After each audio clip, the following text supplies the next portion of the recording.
नवी दिल्लीहून एक महत्त्वाची बातमी समोर आली आहे. पंतप्रधान नरेंद्र मोदी यांच्या नेतृत्वाखालील केंद्र सरकारने देशातील प्रत्येक नागरिकाला विमा संरक्षण मिळावे या उद्देशाने इन्शुरन्स क्षेत्रासाठी एक नवीन व्यापक बिल आणले आहे. या बिलामुळे विमा पॉलिसी स्वस्त होतील, कव्हरेज वाढेल आणि सर्वसामान्य नागरिकांना थेट फायदा होईल असा दावा सरकारकडून करण्यात आला आहे.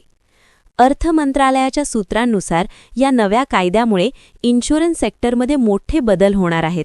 बाजारात स्पर्धा वाढणार असल्याने आरोग्य, जीवन आणि वाहन विम्याचे प्रीमियम कमी होण्याची शक्यता आहे. म्हणजेच आता कमी हप्त्यात अधिक विमा संरक्षण मिळू शकणार आहे. या बिलाचा आणखी एक मोठा फायदा म्हणजे कव्हरेजचा विस्तार.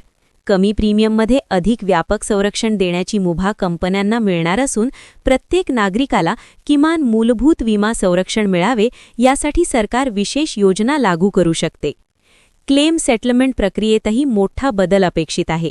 क्लेम प्रक्रिया पूर्णपणे डिजिटल होणार असल्याने ती जलद, पारदर्शक आणि सोपी बनेल. क्लेम नाकारला गेला तर ग्राहकांसाठी तक्रार निवारण यंत्रणा अधिक मजबूत केली जाणार आहे. नवीन बिलामुळे सायबर इन्शुरन्स, सिनियर सिटीझनसाठी विशेष योजना, अल्पकालीन आणि मागणीनुसार विमा पॉलिसी असे नवे पर्याय उपलब्ध होण्याची शक्यता आहे.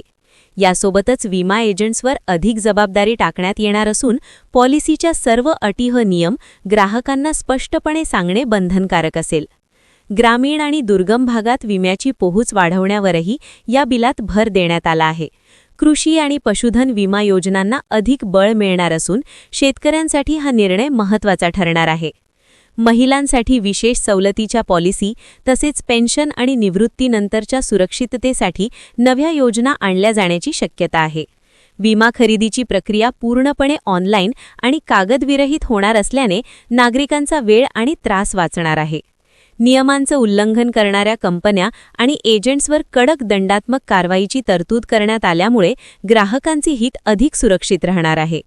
एकंदरीत मोदी सरकारचे हे नवीन इन्शुरन्स बिल विमा व्यवस्था स्वस्थ, सुलभ आणि अधिक न्याय्य बनवण्याच्या दिशेने एक मोठे पाऊल मानले जात आहे. सबका साथ सबका विकास प्रमाणेच आता सबका बीमा हे स्वप्न प्रत्यक्षात उतरण्याची शक्यता आहे.